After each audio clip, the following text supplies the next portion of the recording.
All right, let's dive into the Delhi Sultanate. But this time, not the sultans themselves. Yeah. This deep dive is going to be all about the military stuff, the innovations that help them, dominate for over 300 years. Yeah, and it's a really interesting mix actually. We're talking, military strategies they brought in, combined with what they found, what was already there, like the local knowledge, and even, how did architecture play a role? You might not think of buildings as weapons, but they were. So we've got sources on architecture and warfare. Huh, that's interesting. When I think of the Delhi Sultanate, I immediately think of big imposing structures, like the Quwwat-ul-Islam Mosque in Delhi. And that's a perfect place to start Yeah. because it really shows like a key strategy of the early Sultanate. Okay. It was built by Qutb al-Din Aibak after his victory in 1192 CE.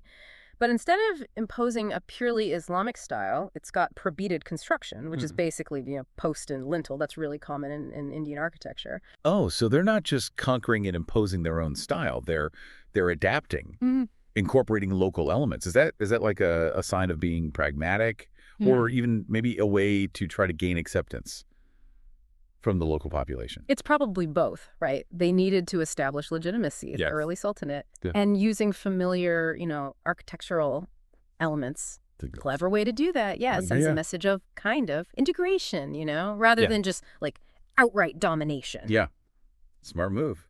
But I'm guessing they weren't afraid to flex their military muscle when needed, especially when it came to fortifications, right? Absolutely. Forts, I mean, they were essential for controlling territory, projecting power. Take the Ajmer Fort, for example, built by Akbar in 1570. These weren't just defensive structures. They were symbols of imperial authority. They often had administrative centers and even palaces within the walls. It's like they were saying, hey, we're here to stay and we're in charge. And that must have had quite the impact on anyone approaching those walls. So it's not just brute force. It's about sending a message, too. Yeah. Exactly. Architecture, it's a weapon of intimidation, a statement of power. And Akbar was a master at this, especially when when you think about how he built on earlier rulers' military innovations, like Babur, the founder of the Mughal Empire. Ah, yes, Babur. He was the one who really shook things up with gunpowder, right? I mean, Yeah. that must have been a game changer in early 16th century India. Oh, absolutely. His reliance on gunpowder weaponry, especially cannons, it gave him a huge advantage. In the First Battle of Panipat in 1526, this marked the start of Mughal rule in India and really showed everyone, just how powerful military technology could be. Cannons blasting away on the battlefield. I bet that was a sight to see. No wonder the Lodi dynasty, crumbled against that kind of firepower. Yep. But what I find fascinating is how these Sultanate rulers, they weren't just military minds, they were also patrons of the arts, Yeah. right? And that's reflected in some incredible architecture. You can't talk about the Sultanate without talking about the mosques. Absolutely. They were more than just places of worship, weren't they? They were showcases. For the Sultanate's power and sophistication, take the Jami Masjid in Fatehpur Sikri, built during Akbar's reign. Oh, I've seen pictures. It's stunning. Yeah, it's an incredible blend of Indian and Timurid design elements, like, those intricate geometric patterns, the colorful painted arabesques. Beautiful. It was a statement of cultural fusion for Yeah. sure, but it was also a reminder of Akbar's, his dominance. Imagine being a rival ruler and seeing this magnificent structure, a testament to Akbar's wealth and power. It would definitely make you think twice about challenging him, wouldn't it? It's like psychological warfare through architecture. But they also incorporated elements from pre-existing structures, right? Like at the mosque in Ayodhya, built in 1528, 1529, they used black stone columns from an older Hindu temple. What was the strategy there? It's open to interpretation, to be honest, but it could have been a calculated move, right, to integrate elements of pre-existing religious structures. Maybe a gesture of reconciliation or a way to kind of appease the local population. On the other hand, it might also have been a symbolic display of dominance, over previous powers. So many layers to unpack here. It's not just about the buildings themselves, but the messages they send, the power dynamics they represent. It's like every architectural choice was strategic. Yeah. And speaking of strategy, the Lahore Fort. It's another interesting example. Akbar's structures there, They were replaced by subsequent rulers. Right. That's a great point. It really highlights, I think, how fortification architecture was constantly evolving in response to changing military technology. And also just the ambitions of new rulers. Each sultan, I think, wanted to leave their own mark, make their own contribution to the legacy of the sultanate. So we're seeing, adaptation, not just in blending styles, but also in how they built on the work of their predecessors.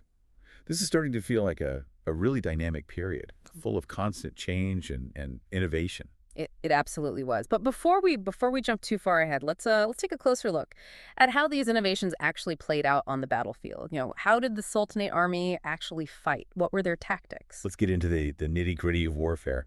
I'm ready. Well, one key to their success was light cavalry tactics. Fast-moving horsemen, they were crucial for raiding, flanking, just disrupting enemy formations. Makes sense. Hit and run, keep the enemy off balance. Pretty classic strategy, but was there anything unique to how the Sultanate used cavalry? Well, they combined those tactics with war elephants. So imagine Yeah. swift horsemen harassing the enemy lines, and then these massive elephants just crashing through, scattering formations, just sowing chaos. Wow, elephants on the battlefield? I can only imagine the psychological impact. On their opponent. Oh, absolutely. But there were more than just psychological weapons, too. They could carry archers and soldiers, gave the Sultanate a mobile platform for ranged attacks, and their size and strength made them super valuable for sieges. Battering down gates, disrupting defenses. So speed, power, and psychological warfare. Yeah. All in one. Sounds like a pretty well-rounded force, but I'm guessing gunpowder changed things up a bit, especially after, seeing what Babur did with cannons at Panipat. Yeah, gunpowder weaponry, especially from the 16th century onwards, became increasingly important, but it didn't immediately replace all the traditional tactics. The Sultanate, they gradually integrated cannons and muskets into their existing system, finding ways to make them work alongside the cavalry and elephants. Interesting. So they weren't afraid to embrace new technologies, but they also recognized the value of what they already had. Sounds like they were constantly experimenting, trying to find the best way to combine the old with the new. Exactly. It wasn't about clinging to tradition or blindly adopting every new weapon. It was about assessing the situation, understanding the strength and weaknesses of different approaches, finding the right balance for the challenge. And don't forget the geopolitical situation. Yeah. I mean, they weren't just fighting one enemy. Rival Indian kingdoms, Mongol invasions, even internal rebellions. That kind of pressure must have pushed them to be even more flexible. Absolutely. It wasn't just about winning a single battle. It was about maintaining control of a vast and diverse empire. They needed a military that could adapt to a lot of different threats. Sounds exhausting. Constant warfare, always on guard. It definitely had its challenges, but warfare wasn't the only thing happening, during the Sultanate period. There were also significant cultural and economic developments. You could even argue that the relative stability that their military strength brought about actually fostered those developments. Okay, so maybe it wasn't all doom and gloom. What kind of cultural and economic things are we talking about? Well, trade flourished under the Sultanate, connecting India to the wider world. New cities emerged, centers of commerce and administration, and as we saw with their architecture, a really vibrant artistic scene. Fascinating. Even in the midst of conflict, there's this drive to create and innovate, not just on the battlefield, but in all aspects of society.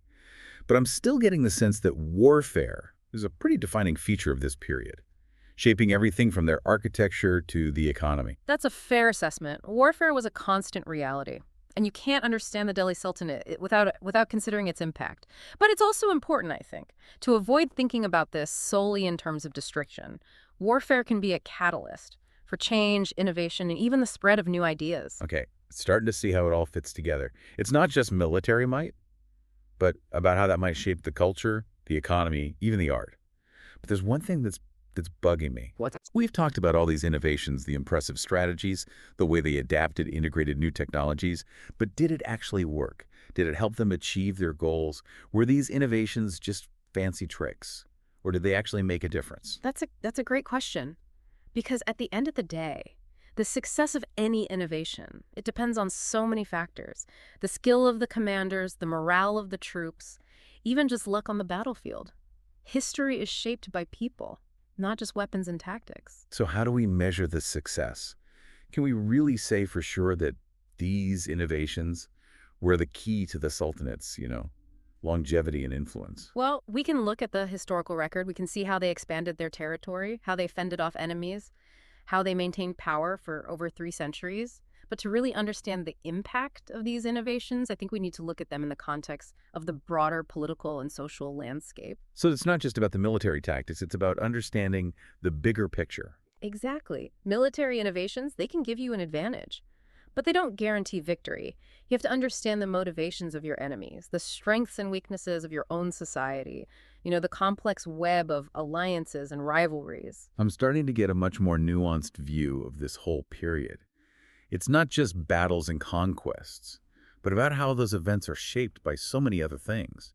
To bring this to life, I'd love to hear about a specific example where the Sultanate's military tactics made a real difference. Sure. Let's go back to the first Battle of Panipat in 1526. As we said, this marked the beginning of Mughal rule, and it was a decisive victory for Babur over the Lodi dynasty. One of the key factors in that victory was Babur's innovative use of gunpowder. Right, the cannons.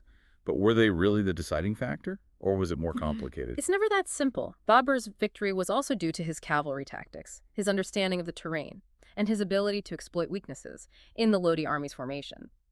But the cannons, they definitely gave him a significant advantage, disrupting enemy ranks, creating chaos. It's a perfect example, then, of how new technologies, when used effectively, Yeah. especially alongside existing strategies, can have a huge impact. Exactly, and that's what made the Sultanate so formidable. They weren't just copying other empires or clinging to tradition. They were constantly learning, adapting, finding new ways to leverage both old and new technologies. Okay, that makes a lot more sense now. But as we've been talking about all this, I've been thinking about the people behind it all, the architects, the engineers, the military strategists. Who were they? I'm curious to learn more about them. It's a fascinating question. Unfortunately, the historical record often focuses on the rulers and the battles, not so much the individuals who designed the buildings or crafted the weapons. We know the names of the sultans and the generals. But the stories of the everyday people who made all of this possible, they're often lost. That's a shame. We're left with these incredible buildings, these feats of engineering, and we don't even know who to thank. In many cases, that's true. But their stories aren't entirely lost, I think. We can still learn about them indirectly by studying the buildings, analyzing the techniques, considering the cultural influences. So we have to become historical detectives, Hmm. piecing together clues to get a glimpse into the lives of these people. Exactly. And it's a rewarding challenge because it forces us to think beyond the traditional narratives and consider the contributions of those who are often overlooked. I love that. It reminds us that history isn't just about the big names and events. It's also about the countless individuals who, through their skill and creativity and hard work, shaped the world we live in. And the Delhi Sultanate is a perfect example. It's a period filled with remarkable individuals, both famous and unknown, who really left their mark on India. And their story is still fascinating. And their success wasn't just about military might. It was also about their ability to adapt, to learn, to forge alliances. They didn't just conquer and oppose, they integrated themselves into the existing social and political fabric. They adopted local customs. They built relationships with local elites. It was a much more nuanced and complex process. This is really making me rethink what I thought I knew about the Delhi Sultanate. That's why it's so important to dive deeper, to look beyond the surface and uncover the complexities that make history so fascinating. And the Delhi Sultanate is a perfect example of a period that deserves to be explored in all its richness. Well, I think we've done a pretty good job of that today. We've looked at their innovations, their architecture. We've talked about the social and political dynamics. But I have a feeling there's still more to uncover. Oh, absolutely. The Delhi Sultanate was a dynamic period. And as we've seen, their story is full of surprises. Definitely. Before we continue, though, let's take a moment to think about the global context. What was happening in the world around them? How did those events influence the Sultanate? Well, think about the 13th to 16th centuries. It was a period of huge upheaval across Eurasia. I mean, the Mongol Empire was expanding rapidly, disrupting trade routes, toppling powers. Figures like Genghis Khan. Yeah, the Mongols. Yeah. A force to be reckoned with, for sure. I imagine dealing with that kind of pressure must have been a major challenge for the Sultanate. It was, yeah. They faced a lot of incursions. From Mongol armies, they had to constantly adapt their defenses, develop new strategies, the Sultanate's cavalry tactics, and their fortifications. They were probably influenced by the need to counter the Mongols, Yeah. who were so mobile and aggressive. So they were learning from their enemies, taking those lessons, incorporating them into their own military, like a constant back and forth, right? Right. Each side pushing the other to innovate. Exactly. But it wasn't just about reacting to threats either. The upheaval caused by the Mongols, it also created opportunities. As old trade routes declined, new ones emerged. And the Sultanate, with its location and military strength, was in a perfect position to take advantage of that. They became this vital hub for trade between India, Central Asia, and the Middle East. So they turned a challenge into an advantage. Yeah. It's really remarkable how they were able to adapt, innovate, whether in architecture, military tactics, or even economic strategies. Their adaptability was key. It allowed them not just to survive, but to thrive amidst all that change. And that's, something we can learn from today as we face our own era of rapid change and uncertainty. That's a great point. Their story reminds us that being flexible Mm. and willing to embrace new ideas Mm. is essential in a world that's constantly changing. Exactly. The Delhi Sultanate shows us that success often lies in finding that balance between, preserving traditions and embracing innovation. It also highlights the importance of understanding that broader context, the forces shaping the world around you. It's fascinating how their story challenges our assumptions about conquest and empire building. I mean, who would have thought that a group from outside of India would end up ruling such a vast region for so long? Right. Their success speaks to their ability to not just conquer, but to adapt, learn, and forge those alliances. Absolutely. They didn't just impose their will, they integrated themselves into the existing fabric, adopting local customs, building relationships. It was much more nuanced and complex than a lot of the historical accounts suggest. It makes their accomplishments even more impressive. It wasn't just brute force, it was strategy, diplomacy, a deep understanding of the cultural and political landscape. It's a reminder that history is never simple. It's filled with these layers, these complexities that often defy our expectations. And the Delhi Sultanate is a perfect example. When you examine it closely, it reveals this rich tapestry of innovation, adaptation, and cultural exchange that we're still fascinated by centuries later. Well, I think we've done a pretty good job unpacking that tapestry today. We've explored their military innovations, their architecture, and delved into the dynamics that shaped their reign. It's been a truly illuminating deep dive. It's been a pleasure to explore this with you, and I hope our listeners have come away with a deeper appreciation for the Delhi Sultanate and its impact on India. Absolutely. And maybe this deep dive will inspire someone to do their own research, uncover even more about this era. That would be fantastic, because the best way to learn is to keep exploring, keep questioning, and keep diving deeper. There's a whole world of history out there. Couldn't have said it better myself. Until next time, keep those minds curious, listeners.